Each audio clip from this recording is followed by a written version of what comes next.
la. Vacation to Dubai starts from rupees 29,999 only. GT Holidays. Taste Daily. Taste the Daily.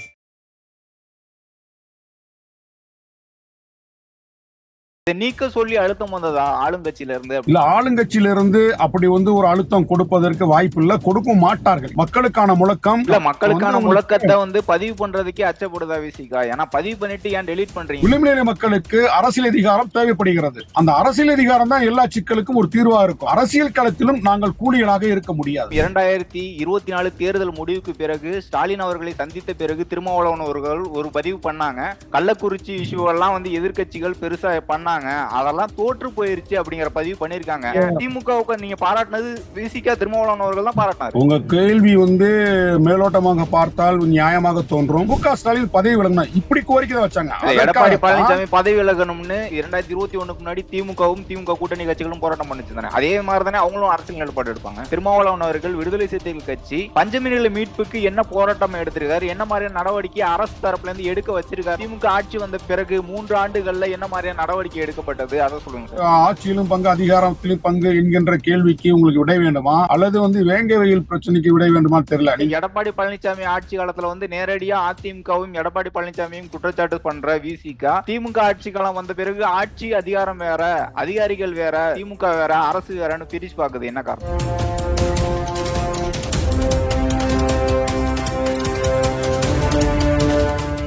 IBC Tamil நேயர்களுக்கு வணக்கம். இன்று நம்முடன் இணைந்திருக்கும் சிறப்பு விருந்தினர் விடுதலை சிறுத்தைகள் கட்சியை சேர்ந்த பாவலன் அவர்கள். வணக்கம் சார். வணக்கம்.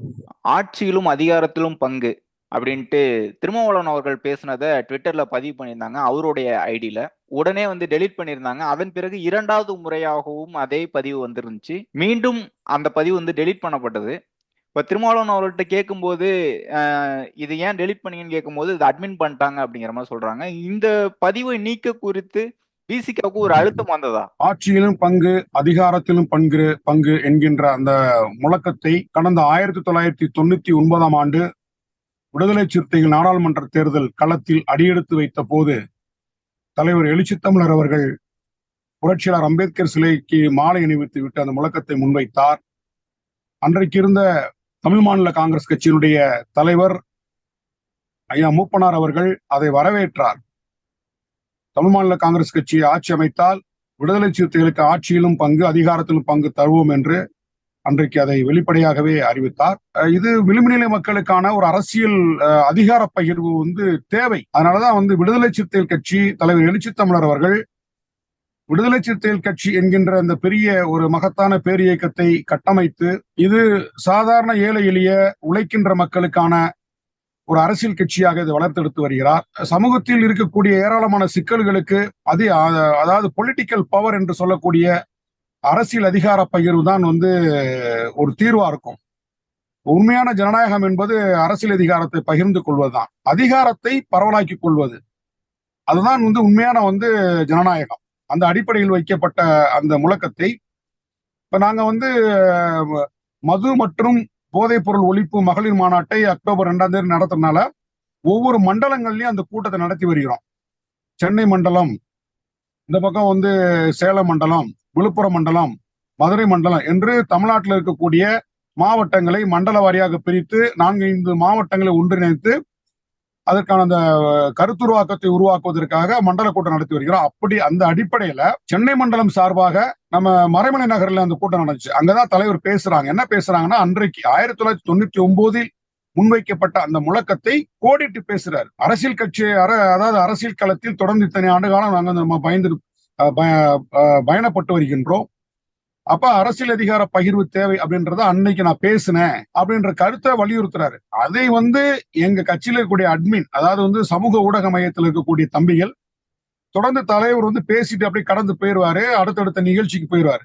அந்த நம்ம இதுல ஐடி விங்ல இருக்கக்கூடிய தம்பிகள் அதுல தலைவர் பேசக்கூடிய முக்கியமான நல்ல ஒரு கருத்துக்களை அதை மட்டுமே ஒரு கேப்ஷனை எடுத்து கட் பண்ணி அது சமூக அதாவது சோசியல் மீடியால சமூக ஊடகங்கள்ல பதிவுறது வழக்கம். இப்ப அந்த கருத்தை பேசிய பிறகு கூட தலைவர் சென்னையில இல்ல, அவர் டெல்லி போனாரு, பிறகு சென்னை சென்னையில இருந்து மதுரை வந்திருக்காரு. இப்படி எல்லா இடங்களுமே பயணப்பட்டுட்டே இருக்காரு. ஒரு நாள் கூட சென்னையில நிரந்தரமா இல்ல. ஆனா இந்த ஐடி விங்க் சமூக ஊடக மையத்தில் இருக்கக்கூடிய பொறுப்பாளர்கள் சென்னையிலிருந்து தான் வேலை செய்யறாங்க. அவங்க வந்து ஒவ்வொரு கேப்ஷனா எடுத்து அதில் அனுப்பும் போது இதை அனுப்பிச்சிட்டு மறுபடியும் அவங்களே டெலிட் பண்ணிருக்காங்க. இது தலைவருடைய என்ன காரணத்துக்காக என்ன காரணம் அப்படின்னு தெரியல. அவங்களுக்கு அவங்க அந்த ஐடி விங்ல இருக்கக்கூடியவர்கள் அவர்களாகவே பதிவேற்றம் பண்ணி பிறகு அவர்களாகவே அதை வந்து அழிச்சிருக்காங்க.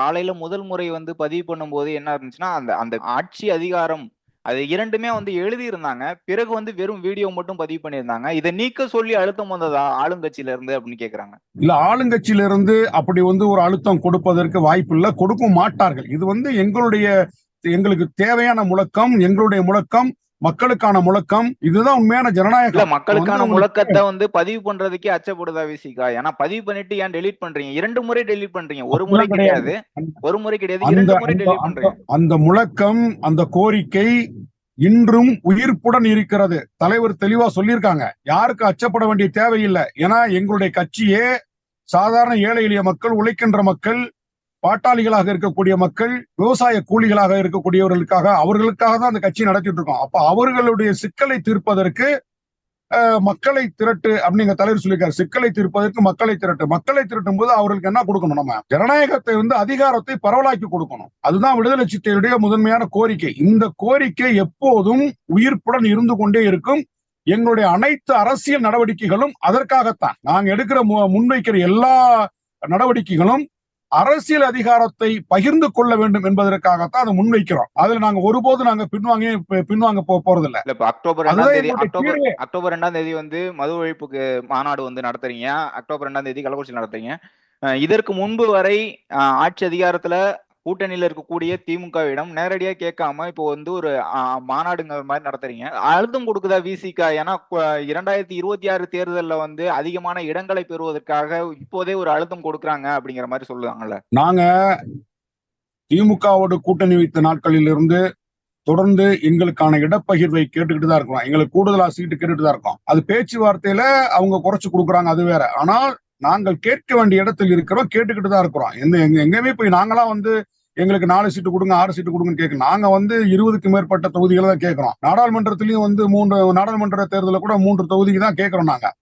அதே மாதிரி சட்டமன்றத்துல தொகுதி பங்கீட்டுல வந்து நாங்க 20க்கும் மேற்பட்ட தொகுதியை நாங்க கேட்கிறோம். ஆனா அவர்கள் வந்து நிறைய கூட்டணி கட்சிகள் இருக்கனால வந்து எந்தெந்த கட்சிக்கு எவ்வளவு கொடுக்கலாம் அப்படின்ட்டு எல்லாருக்கும் ஒரு அளவுகளை வச்சு கொடுத்துட்டு இருக்காங்க. அது வேறு. 2வது, இந்த முழக்கம் என்பது அரசியலுக்காக வந்து முன்வைக்கப்பட்டதில்லை. தலைவர் இன்றைக்கு தெளிவா சொல்லியிருக்காங்க. அதாவது வந்து இது நான் வந்து தேர்தல் அரசியலுக்காக இந்த மாநாடு நடத்துறேன் அப்படின்னா அது வந்து எனக்கு மிகப்பெரிய அசிங்கம்னே சொல்லியிருக்காரு. அசிங்கம் என்கின்ற வார்த்தையை ஒரு தலைவர் பயன்படுத்துகிறார் என்றால் அதோட உண்மைத்தன்மை நம்ம உணர்ந்து கொள்ள வேண்டும். அவர் வந்து இது வந்து அந்த மதுவால் பாதிக்கப்பட்டு, அதாவது விசச்சாராயம் குடித்து மாண்டு போன 69 நபர்கள் மாண்டு போனார்கள் கள்ளக்குறிச்சியில. அது நேரில் போய் தலைவர் அவர்கள் அதை சந்திக்கும் போது அந்த மக்கள் கண்ணீரும் கம்பளையுமா இருந்து தலைவர்கிட்ட முன்வைத்த ஒரே கோரிக்கை, நீங்க வந்து டாஸ்மாக் கடையை மூடணும், கள்ளச்சாராயத்தை ஒழிக்கணும், கஞ்சா போன்ற போதைப் பொருட்களை ஒழிக்கணும். எல்லாம் வந்து அதாவது பள்ளிக்கூடத்துல படிக்கக்கூடிய மாணவர்கள், கல்லூரியில படிக்கக்கூடிய மாணவர்கள், சாதாரண கூலி தொழிலாளிகளாக இருக்கக்கூடிய அத்துணை பேருமே இன்றைக்கு மிகப்பெரிய அளவிலே வந்து அந்த போதையின் கோரப்பிடியில் சிக்கிட்டு இருக்காங்க. இல்ல, நீங்க விசிகா கள்ளக்குறிச்சிக்கு முன்பே வந்து 2016 தேர்தல் காலகட்டத்திலே வந்து மது ஒழிப்புக்கு எதிராக பெரிய அளவுல போராட்டம் நடந்துச்சு. அதுதான் விசிகா தான் முன்னெடுத்துச்சு. மக்கள் நல கூட்டணியை முன்னெடுத்தது விசிகா முக்கியமான பங்கு இருக்கு. அப்பயே வந்து மது ஒழிப்புக்கு எதிராக போராட்டம் பண்ண கட்சி 2021 இந்த கோரிக்கைகள்லாம் வச்சுதானே ஆட்சி கூட்டணிக்கு வந்து நீங்க கூட்டணி வச்சிருப்பீங்க. 3 ஆண்டுகள் ஆட்சிக்கு பிறகு அதை ஏன் முன்னெடுக்கிறீங்கன்னு கேக்குறாங்க. அதே மாதிரி அதிமுகவும் பங்கேற்கலாம், விஜய் அவர்களும் பங்கேற்கலாம் அப்படின்னு ஒரு சொல்லிருக்கீங்கல்ல. அப்போ கூட்டணி மற்ற கட்சிகளுக்கு மாறுவோம் அப்படிங்கறதுனாலதான் கேக்குறாங்க அப்படின்னு ஒரு குற்றச்சாட்டு இருக்குல்ல. ஐயா சசி பெருமாள் அவர்கள் ஒவ்வொரு நாளும் ஒவ்வொரு விதமான போராட்டத்தை நடத்தி கொண்டிருந்தார். அவருடைய போராட்டம் மிகப்பெரிய ஒரு தாக்கத்தை உருவாக்கியது. அந்த நேரத்தில் நாங்கள் மக்கள் நல கூட்டணி என்கின்ற ஒரு கூட்டணியை கட்டமைத்திருந்தோம். அந்த கூட்டணி கட்டமைக்கப்பட்டதற்கான காரணமே வந்து அரசியல் அதிகார பகிர்வு தான். அந்த வேளையில வந்து சசி பெருமாளுடைய போராட்டம் ஒரு மிகப்பெரிய தாக்கமாக இருந்த காரணத்தினால் மக்கள் நல கூட்டணி சார்பில் இருக்கக்கூடிய அத்துணை தலைவர்களும் சசி பெருமாள் அவர்களுக்கு ஆதரவு கொடுத்தார்கள். விடுதலை சிறுத்தைகள் குறிப்பாக பெரும்பாலும் இந்த மது போதை போன்ற பழக்கத்தால் ஏழை எளிய சாமானிய மக்கள் தான் பெரிதும் பாதிக்கப்படுகிறார்கள் என்பதற்காக விடுதலை சிறுத்தைகள் அதில் தீவிரமாக போராடியது. எங்கள் தலைவர் எழுச்சி தமிழர் அவர்கள் அதுக்காக பல்வேறு களங்களை உருவாக்கினார். சசி பெருமாள் அவர்களை நேரில் சந்தித்து அவருடைய போராட்டத்துக்கு ஆதரவு கொடுத்தோம். அவர் இறந்து போனப்ப கூட தலைவர் அவர்களும் அண்ணன் வைகோ அவர்கள் நேரில் சென்று அவருடைய உடலை எடுத்து அடக்கம் செய்யக்கூடிய ஒரு காட்சிகள் எல்லாம் நீங்கள் பார்த்திருப்பீர்கள். அதுல எந்த மாற்று கருத்து இல்லை. இப்ப கள்ளக்குறிச்சி சம்பவம் வந்து இப்ப அண்மையில் நடந்தது. 2021 தேர்தலுக்கு முன்பு நடந்ததல்ல, இப்ப அண்மையில் நடந்தது. அந்த தாக்கம் தொடர்ந்து நீடித்துக் கொண்டே இருக்கிறது. தமிழ்நாடு முழுவதும் இந்த கஞ்சா போன்ற மிகப்பெரிய கொடிய போதை பழக்கம் எல்லா தரப்பு இளைஞர்களிடம் பரவி வருகிறது. கிராமத்திலிருந்து நகர்ப்புறம் வரைக்கும் படித்தவர்கள், படிக்காதவர்கள், ஏழை, பணக்காரன் என்ற பாகுபாடு இல்லாம பெண்கள் கூட இன்றைக்கு போதை பழக்கத்திற்கு மிகப்பெரிய அளவில் ஆளாகி வருகிறார்கள். கஞ்சாவை நவீன முறையில் சாக்லேட்டில் அடைத்து வைத்து சிறுவர்களுக்கு வியாபாரம் செய்யக்கூடிய ஒரு சூழல் உருவாகி வருகிறது. ஆகவே தமிழ்நாட்டை காப்பாற்ற வேண்டும், தமிழ்நாட்டில் இருக்கக்கூடிய இளைஞர்களை காப்பாற்ற வேண்டும் அப்படின்ற அந்த நோக்கத்தோடு தான் இந்த மாநாட்டை வந்து நாங்கள் அறிவித்திருக்கிறோம். குறுக்கீட்டுக்கு மன்னிக்கவும், 2024 தேர்தல் முடிவுக்கு பிறகு ஸ்டாலின் அவர்களை சந்தித்த பிறகு திருமாவளவன் அவர்கள் ஒரு பதிவு பண்ணாங்க. கள்ளக்குறிச்சி இஷ்யூ எல்லாம் வந்து எதிர்கட்சிகள் பெருசா பண்ணாங்க, அதெல்லாம் தோற்று போயிருச்சு அப்படிங்கிற பதிவு பண்ணிருக்காங்க.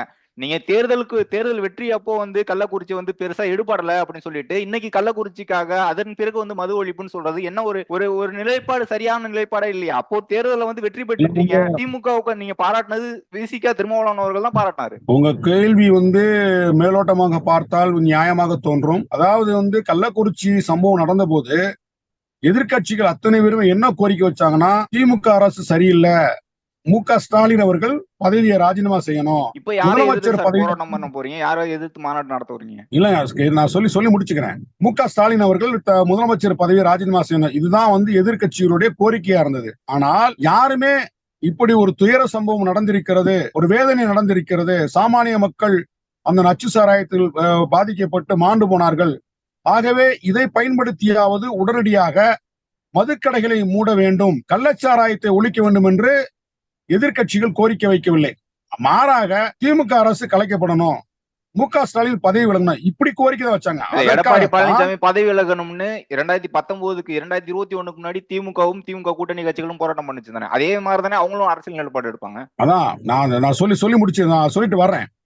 அப்ப அந்த அடிப்படையில நாங்க என்ன சொன்னோம் அப்படின்னா, இது வந்து சாரா கடையை முட சொல்லி என்கின்ற அந்த கோரிக்கையிலிருந்து நழுவி ஆட்சியை கவிழ்க்க வேண்டும், கலைக்க வேண்டும் என்றுதான் பேசுகிறார்கள். அதிலிருந்து திமுகவிற்கு வெற்றி கிடைத்தது என்றுதான் வந்து அந்த கருத்தை நாங்க அப்படிதான் பாக்குறோம், அப்படிதான் சொல்ல வேண்டிய தேவை இருக்கிறது. எப்போதுமே வந்து ஒரு ஆட்சி வந்து ஒரு சம்பவத்தால் வந்து கலைக்கப்பட வேண்டும் என்று யாருக்குமே உடன்பாடு கிடையாது. அப்படி பார்த்தா எல்லா கட்சிகள் மீது ஒரு பெரிய குற்றச்சாட்டை சுமத்தி அந்த குற்றச்சாட்டுக்கு மட்டுமே இந்த ஆட்சியை வந்து கலைக்கப்பட வேண்டும் என்று சொல்வது ஏற்றுக்கொள்ள முடியாது. நமக்கு என்ன சொல்றோம்னா, ஃபேக்ட், உண்மைத்தன்மையை பார்க்கணும். ஒரு சம்பவம் நடந்துச்சுன்னா அதற்கான மூல காரணம் இது, அந்த காரணத்தை தான் நம்ம வந்து ஒழிச்சு கட்டணுமே தவிர அந்த நிலைப்பாட்டில் இருந்தா விடுதலை சிறுத்தைகள் இந்த கோரிக்கையை முன்வைக்கிறோம். எங்களை பொறுத்தளவுக்கு இது வந்து நீங்க வந்து அரசியலா பார்க்க வேண்டிய தேவையில்லை. ஏன் அப்படின்னா, தொடர்ந்து வந்து நாங்கள் தமிழ்நாட்டில் பல்வேறு பகுதிகளிலே வந்து இந்த விளிம்புநிலை மக்களுக்கான அரசியலை முன்னெடுத்து நாங்கள் போகும்போது பாதிக்கப்படக்கூடியவர்கள், இந்த போதை கலாச்சாரத்திற்கு மிக எளிதாக ஆட்படக்கூடியவர்கள் சாமானிய மக்களாக இருக்கிறாங்க, கூலி தொழிலாளர்களாக இருக்கிறாங்க. பணக்காரர்கள் குடித்தால் யாருக்கும் பாதிப்பில்லை, அவர்களுக்கு போதிய வசதி வாய்ப்புகள் இருக்கும், அவர்களை காப்பாற்றிக் கொள்வார்கள். ஆனால் நிறைய சாவுகள் நடக்கிறது, இளம் விதவைகள் இருந்து கொண்டிருக்கின்றார்கள். அப்ப அரசு வந்து இதுக்கு ஒரு மாற்று திட்டம் இல்லை. டாஸ்மாக் கடை மூலம் பல கோடி ரூபாய் வந்து ஒவ்வொரு ஆண்டு வந்து டேர்ன் ஓவர் பண்றாங்க. ஆனால் குடியால் பாதிக்கப்படக்கூடிய அந்த குடிநோயாளிகளுக்கு வேற என்ன, அவங்களை அந்த கவுன்சிலிங் கொடுக்கக்கூடிய சென்டர் ஏதாவது இருக்கா? டி அடிக்ஷன் சென்டர் எதுவுமே கிடையாது. அரசு மருத்துவமனைகள்ல சிறப்பு மருத்துவ பிரிவு ஏதாவது உருவாக்கப்பட்டு இருக்கிறதா? அப்படி எதுவுமே இல்லை. குடிப்பழக்கத்தில் இருக்கக்கூடியவங்களுக்கு மன ரீதியான ஆலோசனை வழங்கி அந்த குடிப்பழக்கத்திலிருந்து அவர்களை மீட்டெடுப்பதற்கு அரசு தரப்பில் எந்த விதமான மையங்கள் இல்லை. இது எல்லாமே வந்து நாங்க வந்து கிராம அளவில் பல்வேறு இடங்களுக்கு பயணிக்கும் போது நிறைய பேர் வந்து போதையால் செத்து போயிட்டான், குடிச்சு செத்து போயிட்டான், இந்த பொண்ணு வந்து இளவதியா இருக்கு, இப்படின்ற அந்த காட்சிகளை கண்ணார பாக்குறோம். அப்ப இதுக்கு என்ன ஒரு தீர்வு? ஏற்கனவே கள்ளக்குறிச்சியில மக்கள் வைத்த கோரிக்கை தானே. அப்ப இதை வந்து ஒரு கோரிக்கையா வைத்து நம்ம வந்து இது பொதுவான கோரிக்கை, இதை வந்து சும்மா ஒரு மேடையில சொல்லிட்டு போனா நல்லா இருக்காது, ஒரு ஆர்ப்பாட்டம் போராட்டத்தில் சொன்னா நல்லா இருக்காது. தமிழ்நாடு முழுவதும் ஒரு விழிப்புணர்வை ஏற்படுத்துவதற்காகத்தான் இந்த மாநாட்டை நாங்க உருவாக்கி இருக்கோம். இப்ப விடுதலை சிறுத்தைகள் இந்த கோரிக்கை வைத்த உடனேயே டாஸ்மாக் கடையை வந்து இழுத்து மூடுவதற்கு, வாய்ப்பு இருக்கா இல்லையான்னு சொல்ல முடியாது. டாஸ்மாக் கடைக்கு வரக்கூடிய மது உற்பத்தி செய்யக்கூடிய ஆலைகளை உடனடியாக இழுத்து மூடுவார்களா என்றால் அதுக்கு சாத்தியம் இல்லை. இந்த மாநாட்டின் ஊடாக அனைத்து தரப்பு மக்களுக்கும், அனைத்து தரப்பு பெண்களுக்கும், சாமானிய மக்களுக்கும், உழைக்கின்ற மக்களுக்கும், தொழிலாளர்களுக்கும், விவசாயிகளுக்கும் மதுவால் எந்த அளவிற்கு இந்த நாடு சீரழிந்து கொண்டிருக்கிறது, அடுத்தடுத்த தலைமுறை எப்படி போதையின் பிடியில் சிக்கி கிடைக்கிறது என்கின்ற ஒரு விழிப்புணர்வை கொடுக்க வேண்டிய தேவை இருக்கிறது. இல்ல, நீண்ட காலமா எல்லா கட்சியும் எந்த கட்சியுமே மதுக்கு ஆதரவா எந்த கட்சியுமே இல்ல. திமுகவா இருந்தாலும் சரி, அதிமுக இருந்தாலும் சரி, அவர்கள் வந்த பிறகும் இல்ல, திமுகவும் நாங்க படிப்படியா குறைப்போம் அப்படிதான் சொல்றாங்க. விசிகா தொடர்ந்து போராட்டம் பண்ணிட்டு இருக்குது. இன்னொரு விஷயம் இருக்கு, அதே மாதிரி பஞ்சமி நிலத்துக்கு விசிகா போராட்டம் பண்ணுவாங்களா அப்படிங்கிற ஒரு கேள்வி இருக்கு. 2021 திமுக கட்சியோட கூட்டணி வைத்து பயணிக்கக்கூடிய திருமாவளவன் அவர்கள் விடுதலை சிறுத்தைகள் கட்சி பஞ்சமி நில மீட்புக்கு என்ன போராட்டம் எடுத்திருக்காரு, என்ன மாதிரியான நடவடிக்கை அரசு தரப்புல இருந்து எடுக்க வச்சிருக்காருன்னு ஒரு கேள்வி கேட்கறாங்க. பஞ்சமி நிலம் குறித்து உங்களோட கருத்து. பஞ்சமி நிலத்தை மீட்டெடுக்க வேண்டும் என்பதற்காகத்தான் 2007 நெல்லையில மண்ணுரிமை மாநாடு நடத்தினோம். தலைவர் கலைஞர் அவர்கள் அங்க கலந்துகிட்டாங்க. பஞ்சமி நிலத்தை கண்டறிவதற்கு ஒரு ஆணையத்தை உருவாக்குவதற்காக அன்றைக்கு கலைஞர் அவர்கள் ஒப்புதல் கொடுத்தார். அதற்காக ஒரு குழுவும் நியமிக்கப்பட்டது. எங்கள் கட்சியில் கூட நில உரிமை மீட்பு இயக்கம் என்கின்ற ஒரு துணைநிலை அமைப்பை உருவாக்கி அதற்கு அனைத்து மாவட்டங்களில் பொறுப்பாளர்களை நியமித்து ஒவ்வொரு மாவட்டத்திலும் கண்டறியப்படாத பஞ்சம் நிலங்களை கண்டறிந்து மீட்டெடுக்கின்ற அந்த மகத்தான பணியில நாங்கள் ஈடுபட்டு வருகிறோம். மகாபலிபுரத்துல, மாமல்லபுரத்துல பஞ்சமி நில உரிமைக்காக அதற்காக நாங்க ஒரு மாநாடு நடத்திருக்கோம். தொடர்ந்து பஞ்சமி நிலத்தை மீட்டெடுப்பது எங்க கட்சியோட ஒரு முக்கியமான வேலை திட்டம். அதனால நாங்க பின்வாங்க போறதில்ல. இல்ல, 2021 பிறகு என்ன மாதிரியான மாநாடுகள் நடந்துச்சு, என்ன மாதிரியான நடவடிக்கை திமுக அரசு எடுக்குது? இங்க இருக்கக்கூடிய பட்டியல் சமூக மக்களுக்காக தான் திமுக அரசு இருக்குன்னு தொடர்ந்து சொல்லிக்கிட்டே இருக்காங்க. விசிக்கு அதனாலதான் கூட்டணியில தொடர்ந்துகிட்டு இருக்காங்க. ஆனா பஞ்சமி நிலம் திமுக ஆட்சி வந்த பிறகு 3 ஆண்டுகள்ல என்ன மாதிரியான நடவடிக்கை எடுக்கப்பட்டது, அதை சொல்லுங்க சார். அசுரன் படம் வரும்போது அசுரன் படம் வரும்போது பெரிய அளவுல பேசப்பட்ட நிலையில திமுகவில் இருக்கக்கூடியவர்களும் இந்த இதுல இருக்காங்க அப்படின்னு ஒரு குற்றச்சாட்டு இருந்துச்சு. ஆனா நடவடிக்கை எடுப்பும் சொன்னாங்க. பஞ்சமி நில மீட்பு குறித்து இந்த 3 ஆண்டுகளுக்கு பிறகு என்ன நடவடிக்கை எடுத்திருக்காங்க, விசிக என்ன முன்னெடுப்பு எடுத்திருக்கு? இந்த ஆட்சி அதிகாரத்துல கூட்டணியில இருக்கீங்கல்ல. இப்ப காங்கிரஸ் ஆட்சி காலத்துல இந்த சனாதன எதிர்ப்பு, ஜனநாயகத்தை காக்க வேண்டும், அரசியலமைப்பு சட்டத்தை காக்க வேண்டும் என்கின்ற முழக்கம் எழவில்லை. ஏனென்றால் அவங்க அரசியலமைப்பு சட்டத்துல கை வைக்கல. ஒரு இந்துத்துவா என்கின்ற அந்த அரசியலை அவங்க முன்வைக்கல. ஆனா இன்றைக்கு பாரதிய ஜனதா ஆளுகின்ற இந்த காலகட்டத்தில் தொடர்ந்து மதவாதத்தை முன்னிறுத்துவது, சாதியவாதத்தை முன்னிறுத்துவது, அரசமைப்பு சட்டத்தை தகர்ப்பது, ஜனநாயகம் என்கின்ற அந்த மகத்தான கோட்பாட்டிற்கு எதிராக ஊர் உழைப்பது, இது போன்ற மக்கள் விரோத கொள்கையை பாரதிய ஜனதா முன்னெடுத்த காரணத்தினால்தான் அதை ஒரு பிரைமரி ஃபேக்டாக நாங்கள் முன்வைத்து ஜனநாயகத்தை காப்பாற்ற வேண்டும், அரசமைப்பு சட்டத்தை பாதுகாக்க வேண்டும், சமூக நீதியை பாதுகாக்க வேண்டும், மதவாதத்தை, சாதியவாதத்தை எதிர்த்து போராட வேண்டும் என்கின்ற அந்த இலக்கோடு எங்களுடைய பயணம் போயிட்டு இருக்கு. அதனால நாங்க அந்த கோரிக்கையை நாங்க கைவிடல. பஞ்சமி நிலத்தை மீட்டெடுக்கின்ற அந்த கோரிக்கையில நாங்க கைவிடல. அதுக்கான வேலை திட்டம் நாங்க செஞ்சுட்டு தான் இருக்கோம். அதுக்காக ஒரு அணியவே நாங்க உருவாக்கி இருக்கோம். மாணவர் அணி, பெண்கள் அணி, சாதியத்துக்கு எதிராக போராட்டம்னு சொல்ற நிலையில வேங்கைவேல் சம்பவம் நடந்துச்சு. 2 ஆண்டுகள் ஆயிடுச்சு, இன்னும் தீர்வு கிடைக்கலன்னு சொல்றாங்க. சிபிசிஐடி விசாரணை போயிட்டு இருக்கு, விசாரணை போயிட்டே இருக்குன்னு சொல்றாங்க. எப்ப கண்டுபிடிப்பாங்க அப்படின்னு இருக்கு. அதே மாதிரி சேலத்துல கோயில் நுழைவுல ஒரு சம்பவம் நடந்துச்சு. அந்த நபர் மீண்டும் கட்சியில இணைச்சிருக்காங்க. அது குறித்து எந்த ஒரு எதிர்ப்புமே தெரிவிக்கல விசிகா. அந்த மாதிரியான சாதி ரீதியான சம்பவங்கள் நடந்தபோதும் அதை பற்றி பேசல அப்படின்னு ஒரு குற்றச்சாட்டு இருக்குல்ல சார். இப்ப நீங்க வேங்கைவேலுக்கெல்லாம் நாங்க நிறைய பதில் சொல்லிட்டோம். நீங்க இப்ப ஆட்சியிலும் பங்கு, அதிகாரத்திலும் பங்கு என்கின்ற கேள்விக்கு உங்களுக்கு விட வேண்டுமா, அல்லது வேங்கைவேல் பிரச்சனைக்கு விட வேண்டுமா தெரியல. நீங்க எல்லாத்துக்கும் முதல்ல தொடக்கத்துல பேசுறீங்க, அதுக்கு பின்வாங்கி சேலத்துல திமுகவை சேர்ந்த ஒரு ஒன்றிய செயலாளர் ஒரு சாதிய வன்மத்தை கடைபிடித்தார். அவர் மீது வழக்கு தொடுக்கப்பட்டது. சிறைக்கு போனார். அவங்க திமுக சார்பா நடவடிக்கை எடுத்தாங்க.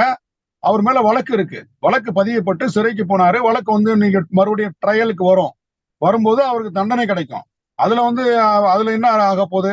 அவருக்கு வந்து வழக்கு போட்டாச்சு, சிறைக்கு போனாரு. இப்ப இல்ல வழக்கு வந்து விசிக மறுபடியும் விசிக வந்து அடையாளமா ஒரு போராட்டம், ஒரு மாநாடு மட்டும் தான் நடந்தது. இது தீர்வுக்காக கொண்டு போல. பஞ்சமி நிலத்துக்கு என்ன தீர்வு கொண்டு வந்தீங்க?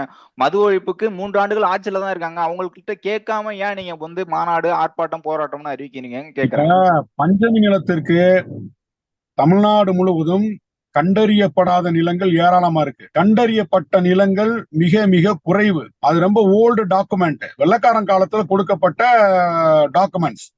அதெல்லாம் வந்து இப்ப நிறைய ஆவண காப்பக மையத்துல போய் தேடி எடுக்கிறது மிகப்பெரிய சிரமமா இருக்கு. இல்ல அரசு நினைத்தா இது ஒரு நாள்ல அரசு எடுத்துடலாம் வந்து தானே சார்? அரசு நினைத்தா ஒரு நாள்ல எடுத்துடலாம் தானே சார்? அரசு இருங்க, அரசு வந்து அதற்கான ஒரு குழுவை நியமித்தது. அந்த குழுவால் வந்து எந்த அளவிற்கு அந்த வேலை திட்டத்தை முன்னெடுத்து சென்றார்கள் என்று நமக்கு வந்து முழுசா தெரியல. ஆனால் அங்கங்க மாவட்டங்கள்ல வந்து இது பஞ்சமி நிலம், இந்த இடத்த மீட்டெடுக்கணும் அப்படின்ட்டு கோரிக்கையை வந்து எங்க கட்சியை சார்ந்தவர் கொண்டு வரும்போது, அதற்கு நாங்கள் நிறைய வந்து பஞ்சமி நிலத்தை மீட்டெடுக்க வேண்டும் நாங்க போராட்டம் நடத்திருக்கோம். நிறைய இடங்கள்ல அந்த மாதிரி இடங்கள்ல இது பஞ்சமி நிலம் தெரிஞ்ச பிறகு தாசில்தார் அலுவலகத்திலேயோ ஆட்சியர் மாவட்ட ஆட்சியர் அலுவலகத்திலேயோ அதுக்கான ஆவணங்கள் எங்க கை கடத்த பிறகு அந்த நிலத்தை நாங்கள் கையகப்படுத்தி மக்களுக்கு பிரித்து கொடுத்திருக்கின்றோம். இது பஞ்சமி நிலம். அப்ப அரசு தரப்புல இருந்து இது பஞ்சமி நிலம் தெரிய வருகிறது அப்படின்னு சில இடங்கள்ல வந்து மதுரை மாவட்டத்தை கூட சில இடங்கள் வந்து எங்களுக்கு கையில கிடைச்சிருக்கு. அப்படி இது பஞ்சமி நிலம் தான் என்பதற்கான ஆதாரங்களோடு எங்களுக்கு தெரிய வந்தால் நாங்கள் அதை வந்து மீட்டெடுக்கிற வேலையில தான் இருக்கிறோம். அந்த சமயத்துல வந்து அரசு தரப்புலையோ மற்ற தனிநபர் தரப்புலையோ ஒன்றும் செய்ய முடியாது. இப்ப தனிநபர்கள் வந்து காலங்காலமா அதை வந்து தங்களுடைய கட்டுப்பாட்டுல அவங்களுடைய வசத்துல வச்சுக்கிட்டு நிறைய கட்டடங்கள்லாம் கட்டிட்டாங்க. வேறு வேறு 2-3 அதாவது பல தரப்பினர் கைமாறி வேற மாதிரி போயிடுச்சு. இல்ல அப்ப இதெல்லாம் வந்து எடுக்கணும். அது பெரிய ப்ராசஸ். இது ஒரு அரசோடைய துணை இல்லாம அது பெருசா வந்து சாத்தியப்படுத்த முடியாது.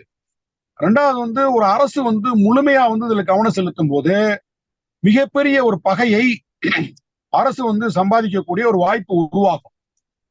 அதெல்லாம் கூட்டி கழிச்சுதான் அவங்க வந்து ஒரு இது எப்படி கையாளுவது, பஞ்சமி நிலத்தை முழுமையா எப்படி மீட்டெடுக்கிறது அப்படின்றதெல்லாம் பாத்தீங்கன்னா அது வந்து அரசு வந்து ஒரு செயல் திட்டமா கருதி கொண்டு அதுக்காக வந்து ஒரு பெரிய ஒரு வேலை திட்டத்தை உருவாக்கணும். இல்ல ஒரு சாராருக்கு வந்து பகையை ஏற்படுத்தும்ங்கிறதுனாலதான் வேங்கை வயல் சம்பவத்திலையும் யாரு இந்த மாதிரி சம்பவம் செஞ்சாங்கிற தீர்வு எட்டப்படல அப்படின்னு சொல்றாங்க. அதே மாதிரி பஞ்சமி நிலத்திலும் அதே மாதிரிதான் இருக்குன்னு சொல்றாங்க இல்லையா? திமுக அரசு வந்து தொடக்கத்துல இஸ்லாமியர் பிரச்சனையா இருக்கட்டும், இங்க இருக்கக்கூடிய பட்டியலினர் பிரச்சனையா இருக்கட்டும், நாங்கள் வந்தால் சரி செய்வோம் சொல்றாங்க. ஆனா வந்த பிறகு வந்து செய்யறாங்களா அப்படிங்கிற ஒரு கேள்வி இருக்குல்ல சார்?